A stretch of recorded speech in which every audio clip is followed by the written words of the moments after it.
Months passed, and Mikaeel's life gradually returned to normal. The memory of the possessed doll and its sinister presence in his grandmother's attic began to fade into the recesses of his mind. He convinced himself that it had all been a vivid nightmare, a product of his overactive imagination. One sunny afternoon, Mikaeel's grandmother asked for his help in cleaning out the attic. With some reluctance, he agreed, hoping that facing the attic in the light of day would dispel any lingering fears. As they ascended the creaky stairs, he couldn't help but glance nervously at the spot where the doll had vanished. The attic seemed different now, bathed in the soft glow of sunlight filtering through the dusty windows. Mikaeel and his grandmother worked side by side, sorting through boxes and old furniture, uncovering forgotten treasures and family heirlooms. Just as Mikaeel was beginning to feel at ease, he heard a soft, distant giggle. His heart skipped a beat, and he turned toward the source of the sound.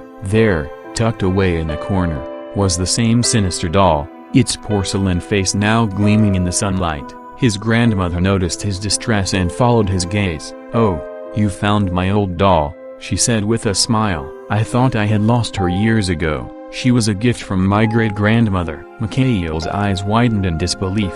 He tried to warn his grandmother about the doll's malevolent spirit, but the words caught in his throat. He couldn't bear to shatter her nostalgia with tales of the doll's sinister nature. As the days turned into weeks, Mikaeel couldn't shake the feeling that the doll was still watching him, waiting for an opportunity to strike. He knew he had to find a way to protect his grandmother without revealing the truth. Late one night, he ventured into the attic alone, armed with the tattered book he had used to banish the doll's spirit before. With trembling hands, he recited the incantation once more, pouring all his courage and determination into the words. The room filled with the same eerie light as before, and the possessed doll began to thrash and contort, emitting a bone-chilling scream. But this time, Mikaeel was prepared. He continued to chant the incantation, his voice unwavering, until the doll burst into a cloud of dark smoke and vanished, leaving behind only the faint scent of burnt wood. Mikaeel knew that he had once again banished the malevolent spirit from the doll,